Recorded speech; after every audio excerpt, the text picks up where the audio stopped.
Hello, everyone, and welcome to W3C ARIA-AT, Screen Readers, Interoperability, and a New Era of Web Accessibility.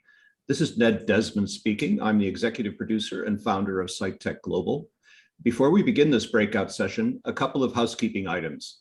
This session is being recorded and will be available with a transcript after the event. Please remain on mute.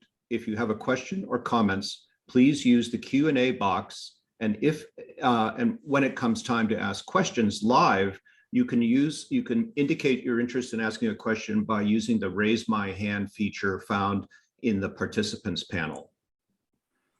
For those using screen readers, the keyboard shortcuts for raise my hand are Option Y on Mac and Alt Y on PC.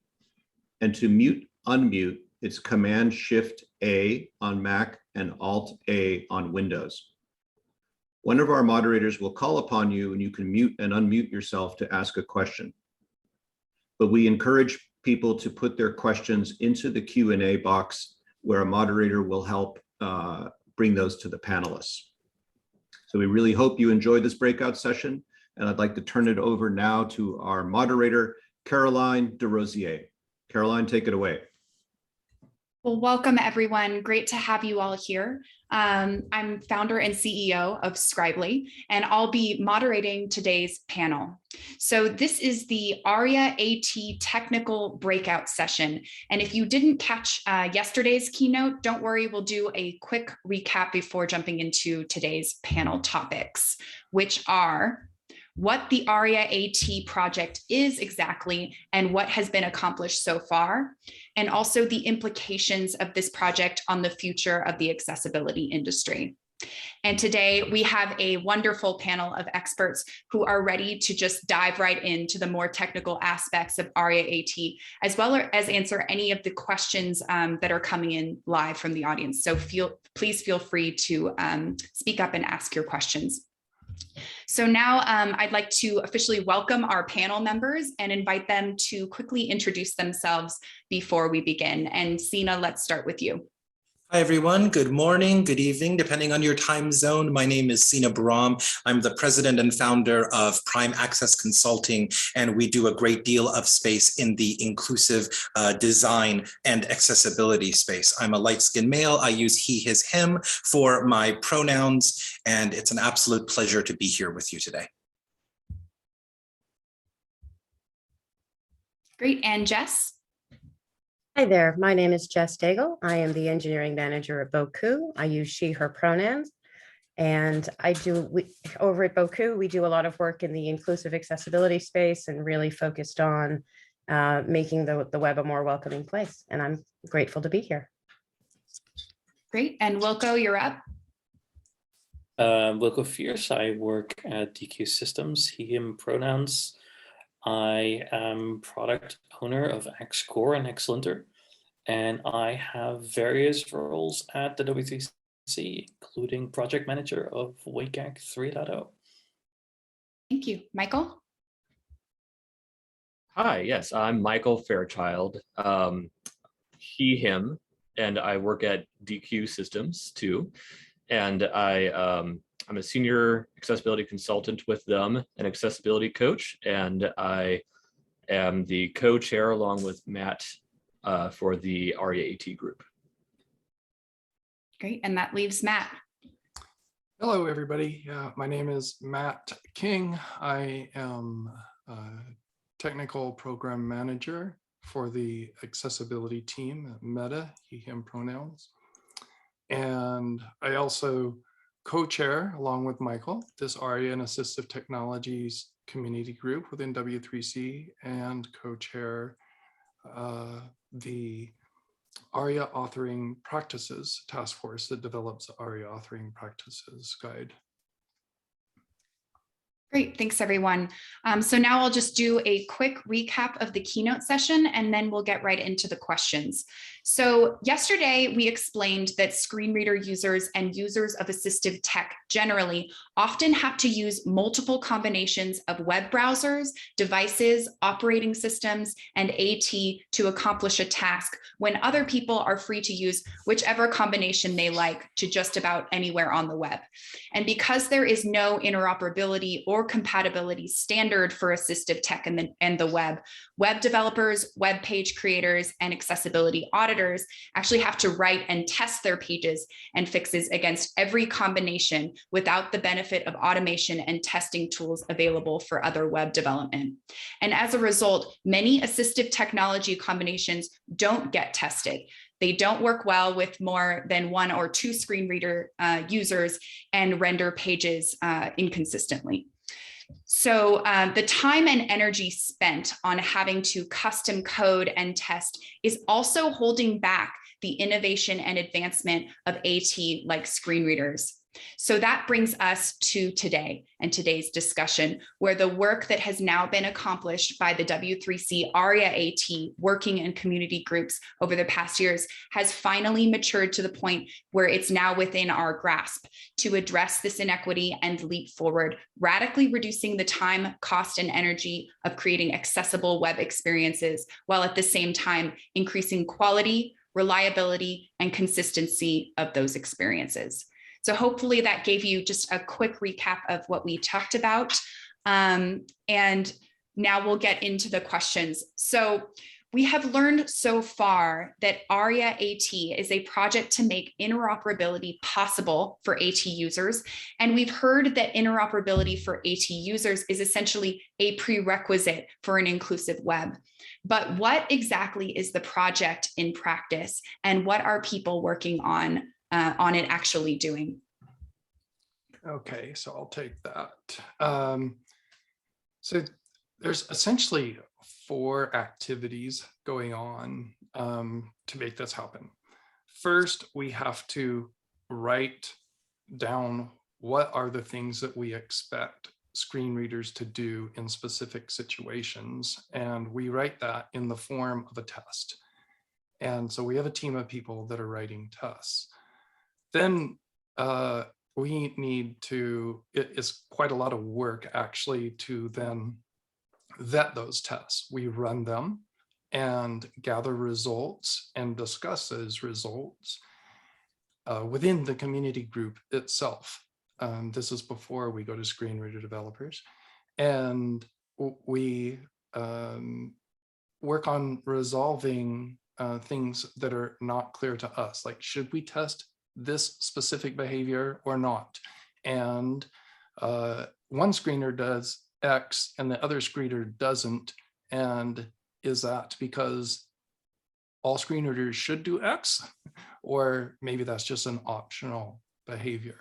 So we have to come to our own conclusions about these kind of things based on the natures of the screen readers and the scenarios that we're testing.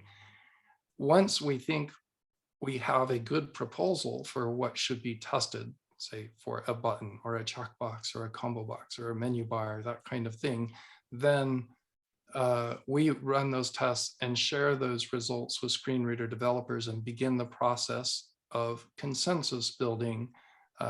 And that starts with, if a screen reader failed one of our proposed tests, does the screen reader developer agree that that's actually a bug? Or do they think that we should change or even remove the test? So that's a consensus process. And then finally, once there is consensus on a test, we need to run that test continuously over time, anytime a browser or a screen reader changes, and make sure that the screen readers are all passing the test. So those are the basic 4 activities: write the test, run and review the tests, build consensus around the tests, and then continuously run them in a maintenance mode once we have consensus around them. That all takes a lot of infrastructure and process development. So we've developed a lot of that infrastructure. We have a website, ARIA-AT, w3.org. We have drafted a consensus process. We've written about 1,000 tests with 5,000 assertions, and we're beginning the consensus process for those things. So that is the kind of the nuts and bolts of what we do, and a little bit about how we're going about it. Great, thanks, Matt. And I already see questions coming into the Q&A, and I'd like to just pop one in right now. Will this project test for the rendering and navigation of MathML 2, or is that further down the road at this point? That would be further down the road. We're currently our current scope was just to test for the current APG examples. We're starting there with the semantics that are in those. And then we will broaden to all the rest of the semantics in ARIA, and then to everything within HTML. And and we're doing all that for desktop screen readers. Then we'll broaden to mobile screen reader, to mobile screen readers, and then grow from there. So you just actually pointed out something. So MathML is not in ARIA, and we haven't actually formally placed it on the roadmap, but that is a really good input, guys. We need to figure out where we're going to put that on the roadmap. Awesome. Thanks for the great question, and good to know, Matt. So going back to what is tested, sounds like you are essentially writing tests that suggest how screen readers should behave. What exactly does that look like? What are you testing, and what kinds of behaviors are asserted? And Sina, maybe I'll pass it over to you to take that question first. Sure thing. And I think, Matt covered a lot of this in his answer, right? That we're testing these various patterns that exist online, right? So think of a combo box, think of tabs, checkboxes, radio buttons, grids, all of these different controls that we use and take for granted on a daily basis on the web. The difference is that a lot of these controls, the way that they surface how they should be used is primarily visual. It's not necessarily semantic in nature. And so for sighted users especially, you can look at an interface and take a look at a square-like thing that when you click it puts a check-like thing inside of it, and you go, oh, okay, that's a checkbox. But if that is coded in a particular way, those semantics then don't translate correctly for screen reader users. And even if it's coded correctly and it's coded semantically, sometimes screen readers will present those kinds of controls in a different way, in not so much of a consistent way. And this causes that frustration we heard Carolyn mention earlier with respect to assistive technology users and the lack of choice that we have compared to most of the denizens of the web. So the way that we're wanting to combat this is, and remediate and fix this entire situation in the ecosystem, is by taking these patterns as Matt laid out, starting of course with the patterns in the APG, growing from there to ARIA and HTML, looking at the things that a lot of us in the web accessibility community know and talk about, right? Roles, states, and properties. What is a thing? It's tabs. What is its state? It's selected, right? What is its value? What are its properties that can convey for us how to not only interact with the control, but so that we can make sure that not depending on what screen reader you're using, independent of what screen reader you're using, you're able to use all of these controls in a reliable way, because web developers, content creators, browser manufacturers, assistive technology creators have all gone through this interoperability process, right? And the last thing I'll mention there is that there's been a good amount of progress made on this. Matt alluded to these numbers where we've had about 1,260 or so tests written, covering over 5,000 assertions, and we're just getting started. So there's a great deal of nuance that is captured here, and we're really looking forward for the community to contribute so that we can make sure the fidelity is where we want it to be, and that consensus building process that Matt alluded to is moving us forward in a way that everybody agrees, so we can turn our attention to making these innovative interfaces of the future. Wow, so that's a big scope. With that kind of scale, what is the process for actually running the tests? Michael, maybe you can take the first answer to that one. Yeah, it's a really good question. So as Matt already alluded to, we're doing a lot of our testing manually, and that manual testing ensures that there's the test is quality. It's where we need it to be in terms of quality, and then it also helps to facilitate the consensus building process. But the only way to repeat this testing as much as we need it to, and to keep it up to date with changes in technology, new releases to AT, screen readers, browsers, operating systems, is the only way to accomplish that is to automate it. So a key element of our strategy is to facilitate that automation, build out the infrastructure to do that automation, and also create a standard around that automation. Great. So sounds like there's a lot of process to manage here between writing the tests, validating the tests, tracking consensus, and then also automated execution for new technology versions. So Jes, how is this all managed? Well, I think the best way to answer that question is to give you an overview of kind of what I often refer to as the ecosystem of this project.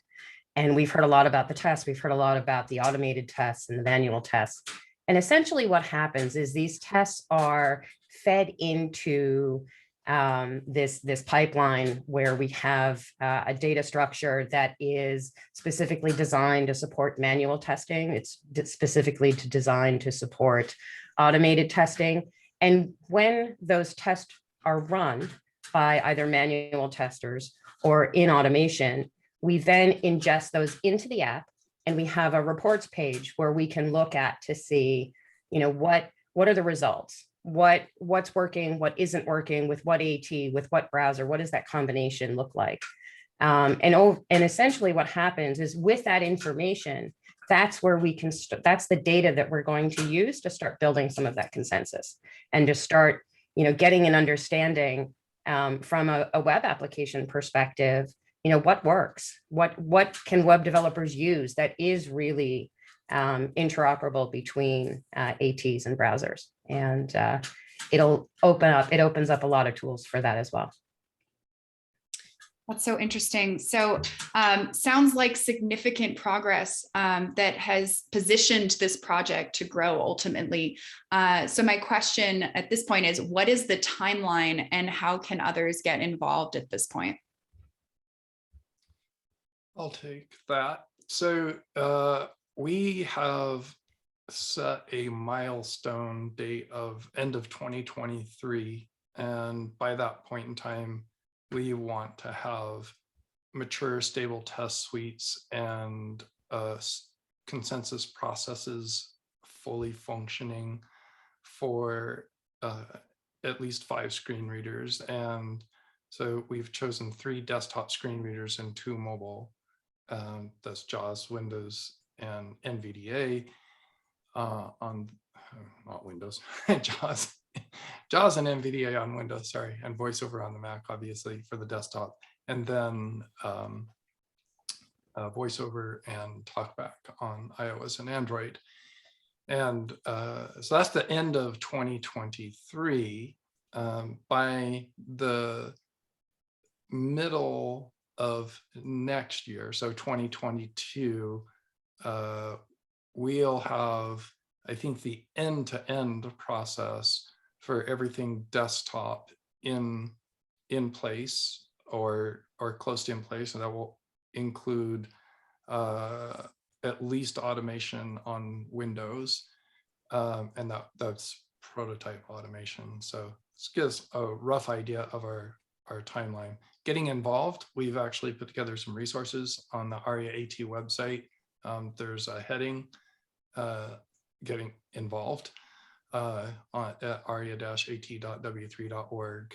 And essentially you can read all of our content there and decide, whether or not you have a combination of skills and interests that suit our current needs. Great. Thanks, Matt. So before we move on, just a reminder to the audience, if you would like to either post questions or raise your hand and ask specific questions about the approach of the ARIA-AT project, please, we welcome you to do so. And there are a lot of questions coming in that are great, and we'll get into those in a bit. So now that we understand the fundamentals at this point, I think it's clear how this has potential to improve the web for people with disabilities. But I get the sense that this is going to unlock a lot more than we might be thinking about so far. So what are we missing about how this is going to impact AT users and the rest of the web? And Wilco, maybe this is a good one for you to take. Yeah, sure. So I think one of the starting points is just creating greater transparency on what works and what doesn't. Right now, as a developer, really, anytime you start using any sort of advanced ARIA technologies, you need to pick up a screen reader, and you probably need to pick up more than one of them. To know whether or not the thing you tried to do, the thing that looks fine and matches everything you've read online works, if it actually works, or if it's going to break down in some surprising way. And I think enabling developers to build things that just work and to give them the confidence that the thing they build will work in the future too, not just today, but with the next update of those screen readers. I think that's hugely powerful, and it's going to get us a more stable web, a web that's just can be trusted more. Right. So Wilco, sticking with you and getting a bit more into the standards, much of what users experience is driven by standards and regulations. And the question is, in a future where AT interoperability is considered a given, how might that impact standards?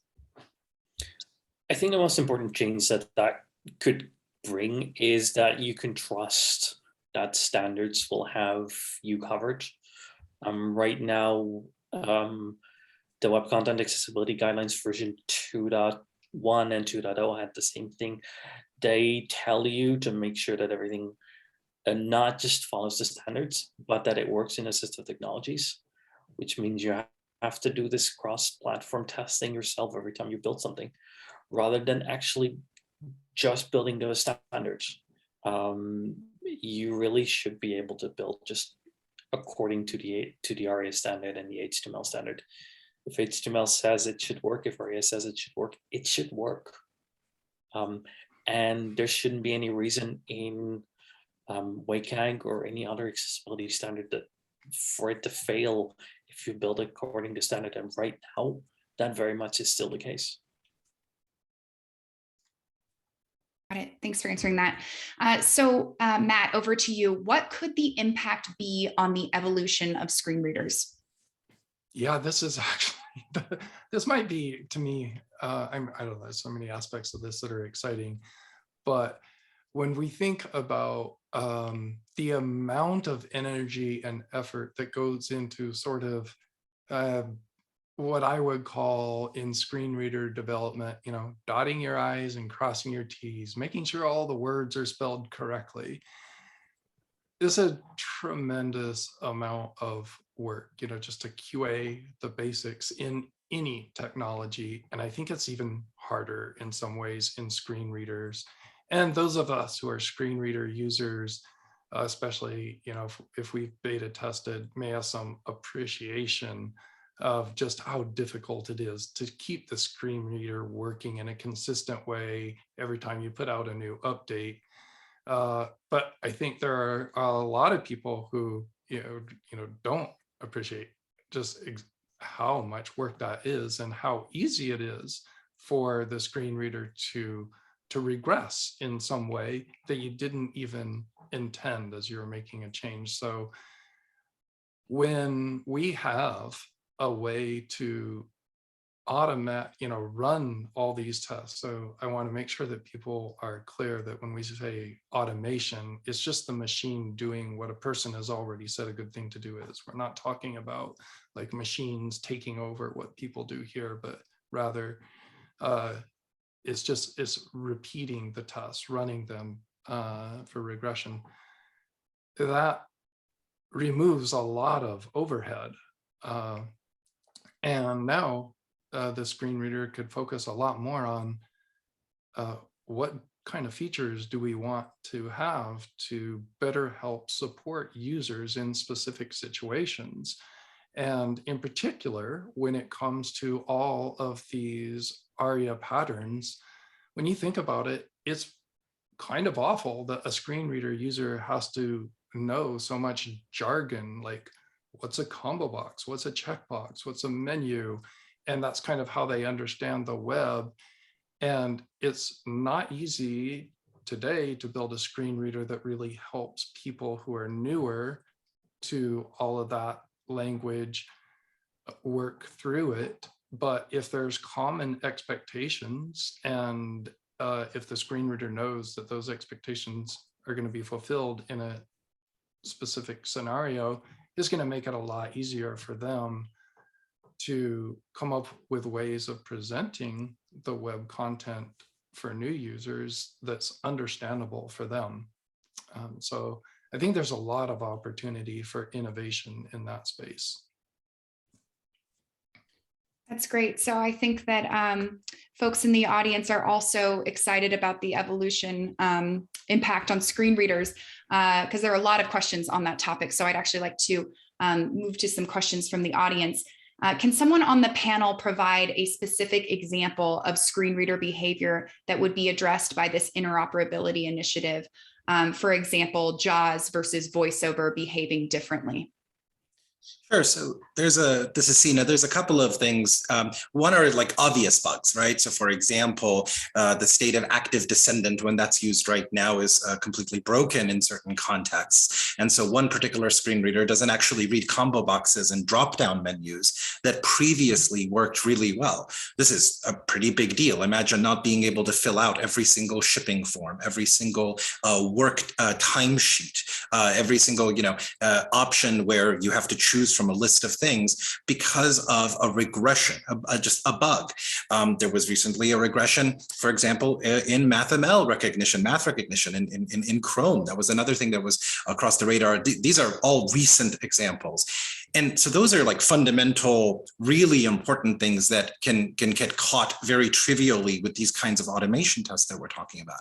But then there's subtle differences as well. So for example, on certain platforms, the contents of descriptive text is only available once you query for it, as opposed to being read out automatically. And we don't have a forcing function right now within our community to have these conversations and to establish some consensus. It's really important to make sure that we're not trying to portray here that we want screen readers to behave homogeneously from the perspective of the design decisions that they make. That's not in scope right now, and nor should it be.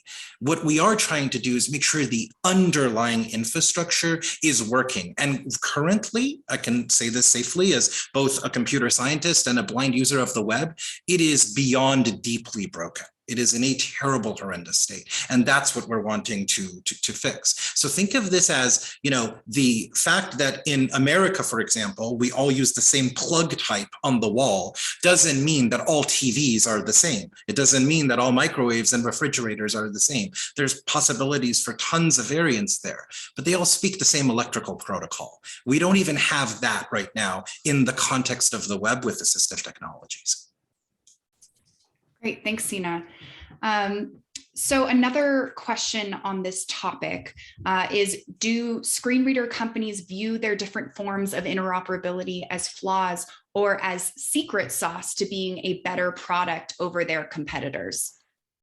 Yeah, it's a mix. And it's, I think the end of Sina's answer was sort of hinting at us making sure that it's clear where you have the secret sauce, that we're not taking away your secret sauce, right?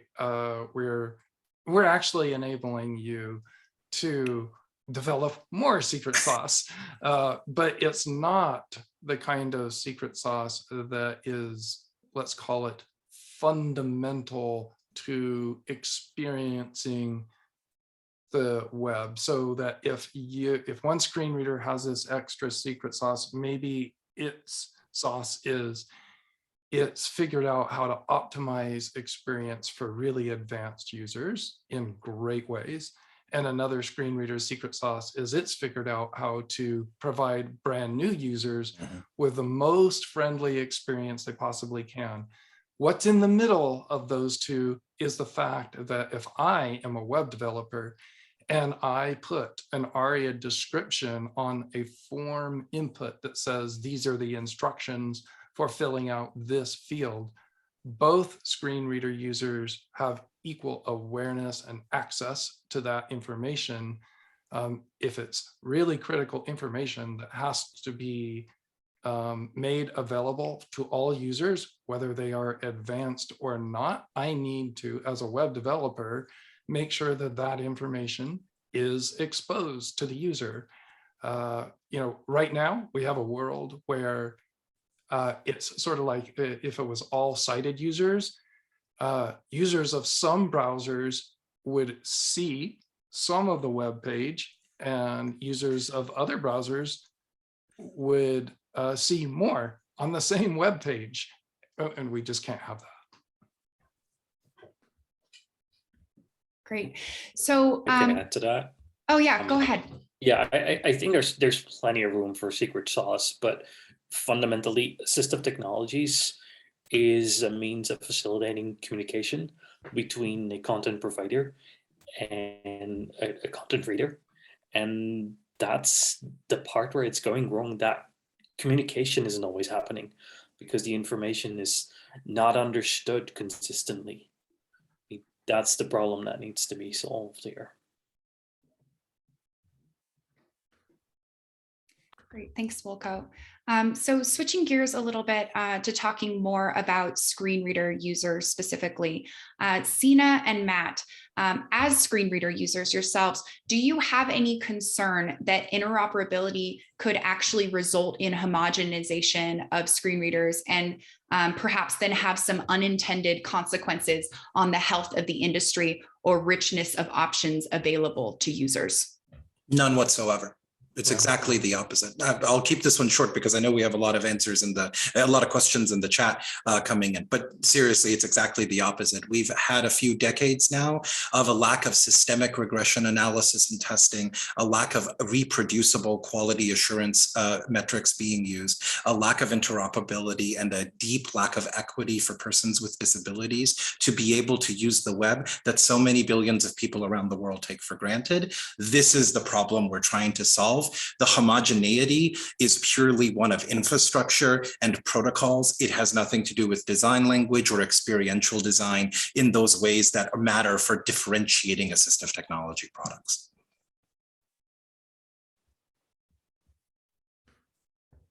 Great. And Matt, did you want to add anything to that before we move on? Yeah, I think we have a lot of other questions, and I feel we should move on from that one. Sure, sounds good. So before we get into some more questions, and then I think someone has raised their hand and we'd love to hear from them, I'd like to just quickly touch on web development before moving on. So what is the impact on developing accessible web applications for software engineers? In other words, if I'm a web developer, how will I use this? And Jes, maybe you can quickly answer this one. I sure can. I've spent a lot of time thinking about this. You know, the possibilities really are endless. When we think about how we as web engineers develop software for sighted people, there is a lot of research that goes into what does the UI look like? How many mouse clicks does it take? You know, all those kind of UI elements that visual users interact with. There isn't the same level of attention spent for AT users, what that experience is like to navigate a website or access information when they're using accessible technology.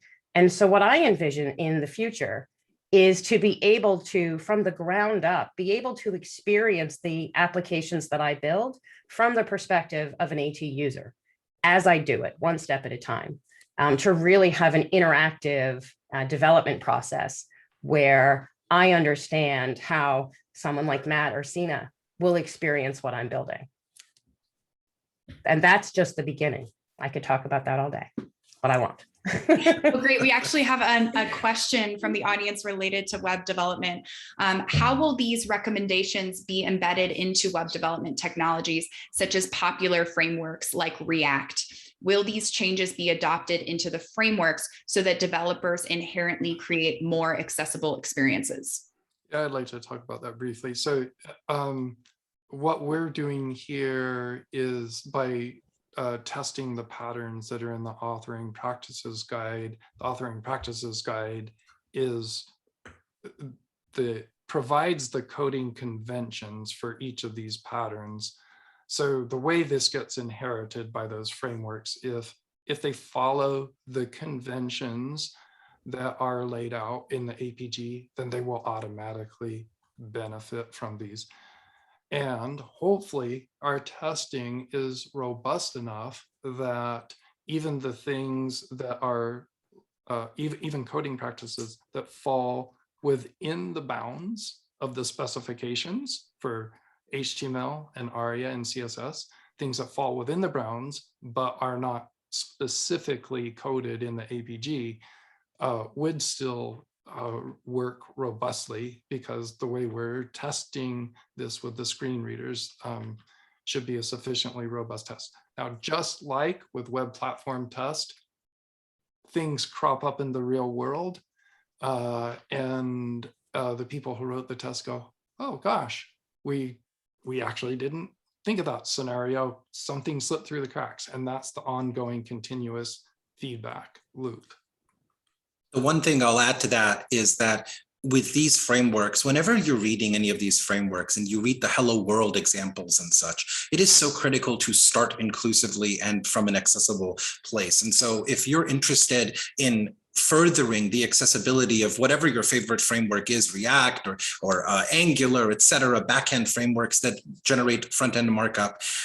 One of the biggest things that we'd like to see changed is that a lot of these documentations and getting started guides bake in accessible practices at the beginning, because then they will be within those bounds that Matt is talking about. So often we see so many getting started examples. They don't even have all text on a simple image example. They don't even have a label on a simple button example. And then those inaccessible coding practices not only get perpetuated throughout the framework, and therefore billions upon billions of web pages are inaccessible, but they get perpetuated amongst the users and developers that code against that framework. And so even more billions of pages become inaccessible. So that's one just quick, easy thing that all of us can do whenever we see that in the wild, to encourage folks to bake accessible considerations into those coding examples so they can live within those bounds that Matt is talking about.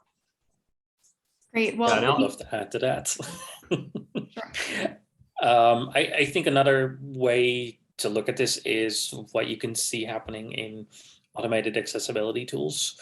Some included in frameworks like these, some in tools added onto frameworks. There are various accessibility tools out there that will look for patterns that either aren't according to standard or that are known to cause problems in assistive technologies and assistive technology interoperability. And the more this information is out there on what works and what doesn't, the more we can expect these tools to use this information to guide developers and tell them, hey, this is probably not going to work. Are you sure you want to build it this way? Yeah.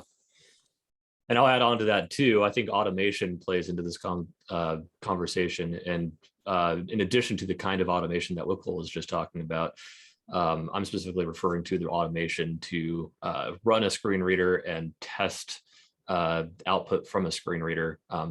We're creating that level of automation to facilitate the testing that we're doing as part of ARIA-AT, but frameworks and developers could, in theory, leverage that same kind of automation and what we're building to test their own frameworks and their own applications, and do something along the same lines of behavior-driven development and acceptance criteria to really define what the what the expected assistive technology experience is of that framework or that application, and then test it and build that into their test suite so that they can be made aware of when that changes and prevent regressions. Oh man, that's such a fabulous point, Michael, because like we have a combo box test, set of tests in ARIA-AT that'll be fully automated and repeatable. It could literally be used, it could be used by any combo box, React or Angular or anybody's combo box, not just the one in the APG. It may need, you know, some minor adjustment, but that's another way that frameworks could benefit, is they could just reuse the testing that we're developing. That was a great discussion, and so many fantastic questions coming in. Thank you to the audience for asking those. Please keep them coming. And also please raise your hand if you'd like to ask a question live. We did actually have someone raise their hand earlier, so I want to give them the opportunity to speak right now. So I hope I pronounced your name right. Is it Shivaji?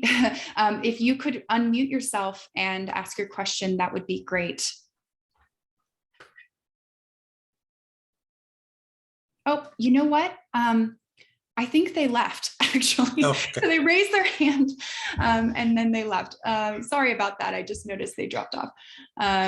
Okay, so let's get back into the questions.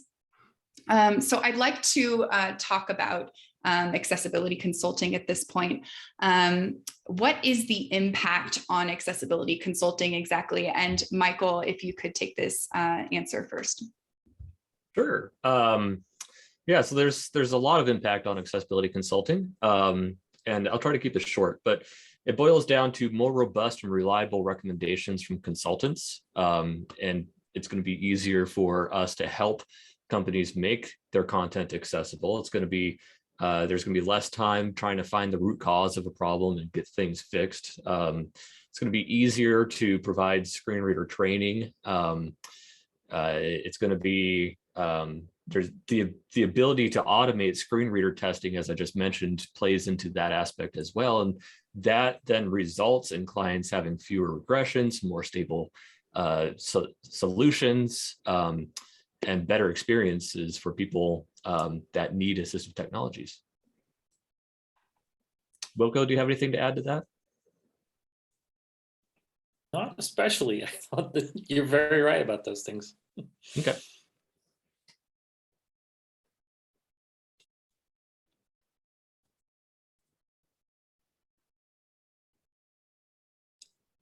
Carolyn, I think you're muted. I was so good so far. Sorry about that, everyone. Okay, switching gears. So what is the impact on design and authoring tools? And Sina, maybe you can take this one. Yeah, I know we're tight on time. I'll keep this short. So basically with these tools, you're at the design phase, and we really need to do a better job of, you know, a corporate way of saying it is to shift accessibility considerations left. That means that when we're using these design tools, think about Figma, InVision, things like that. These patterns can be codified in those tools and not only treated in a visual way, but also surfaced in a semantic way. So for example, you have a navigation menu that purely relies on a hover, being able to flag something like that, or being able to understand that when a tab control is used, that focus highlighting needs to follow along. These are concepts, and there's many more examples of these concepts that can not only be integrated into these tools, but then checked against the test results to say that, for example, if you use this pattern versus this other pattern, they may be equivalent visually speaking, but then in terms of implementation, one is far more accessible. And we have data and evidence-based mechanisms of making those assertions in those tools. So that'll just make it better for the web at large, because these tools will build in these considerations up front, even before code is written. Gotcha. And I know we're short on time, but I do want to sneak in another question here. Sina, what does this mean for the education of accessibility and or professionals teaching accessibility? I think a lot, because we now have a body of assertions and test cases and patterns that is only growing and is going to get better over time. So this means that there is a unique opportunity here to use this as an educational tool, not only in terms of training. So imagine running junior accessibility engineers through a process like this to build their familiarity with assistive technologies and to make sure that what they have internalized as their expectations matches those expectations that so many of us, as for example, blind screen reader users, have internalized through necessity. So that's one immediate benefit. But then on the flip side, there's an amazing benefit because going through this process and coming up with these test cases and exploring new patterns means that we're able to do so in such a way that grounds us in the way that these patterns are used by persons with disabilities. So it's not about, for example, arbitrarily checking against a list of WCAG success criteria. There's great value there, but actually understanding how the things that we are designing and building are used in the real world, and that are not only, when we're doing user studies, treating how a sighted user may use a web page, but incorporating those considerations that are so deeply important for assistive technology users. So there's educational opportunities both for like junior engineers, for senior folks, and also to serve as a body of knowledge so that we're together building this community of practice to be evidence-based when we start talking about assertions within the web accessibility space. Great. And another good question from the audience I'd like to ask now. How can we keep up with the progress of this initiative?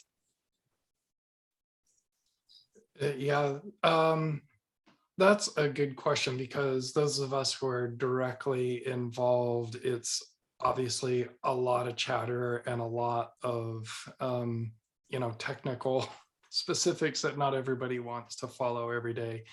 So as a project, I think this is something that we're still working out. What is the best way for us to communicate with the world and share updates and progress? At this point in time, the easiest thing to be doing is to be checking our website at ARIA-AT W3.org. And I think I want to come up with a plan for something like quarterly communications in the coming year. We're imagining that we may have some, like a newsletter sign up, or where you would be notified of blog updates or something of that nature. But if you want to keep up in detail and actually participate, the best thing to do is to join the ARIA-AT community group. Fantastic. Thanks, Matt. And I do hope that folks get involved. I just want to thank our audience for all of the wonderful questions. That is actually all of the time we have for our session today. And thank you to our panelists for taking the time today to share your knowledge and walk us through the ARIA-AT project. You should all be very proud of your work, as it is breaking new ground in accessibility and helping to create a bright future ahead for assistive technologies. So thank you everyone for listening, and also to our panelists, and that will do it for this session. Thank you, Caroline. Thank you, everyone. Have a great rest of your conference. Thank you. Yeah. Thank you. Thanks so much, Caroline, and thank you, panelists. This is Ned Desmond again from SciTech Global. That was a fabulous session, and I just encourage people to go to the main stage if they like and watch the balance of the Inventors Invent session, or to join the breakout session that begins at 9:30 with Humanware. So thank you, everyone. Have a wonderful show. Thank you. Thank you.